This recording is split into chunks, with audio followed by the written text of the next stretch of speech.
if you had to point to one figure who is at the core of the teachings of Indian culture, of Sanatan Dharma, of the Vedic tradition, it's the Shankaracharya.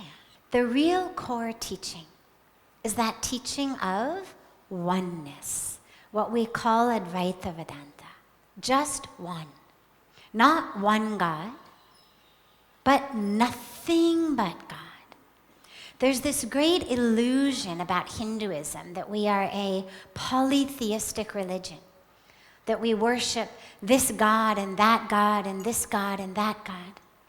And then people learn a bit and they say, oh, yeah, I get it. Okay, it's not polytheistic, it's monotheistic. All of these are manifestations of, reflections of, embodiments of the same one God.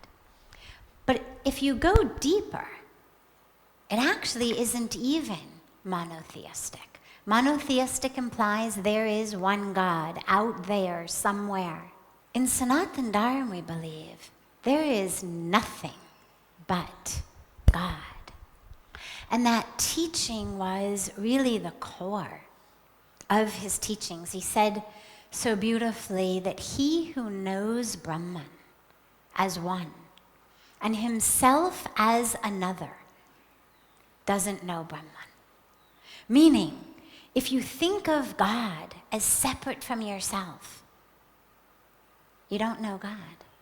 If you think of the supreme reality as separate from yourself, you don't know that supreme reality. And so it's that teaching of all is God. And it's extraordinary theoretically, but it's also extraordinary practically. Because what it means is every blade of grass, every species living amidst the blades of grass, every animal, every bird, every species, all of our human family, all of any aspect of creation, there is nothing but God, which means there is nothing that is separate from you.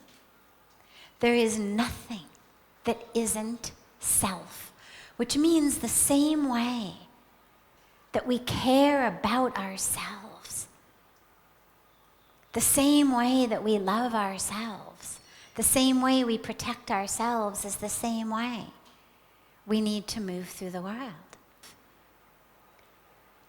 Everything in the world, the air, the water, the soil, all of the species itself, which means take care of the earth, take care of each other, because it isn't each other, it's self. It's just take care of yourself in another form.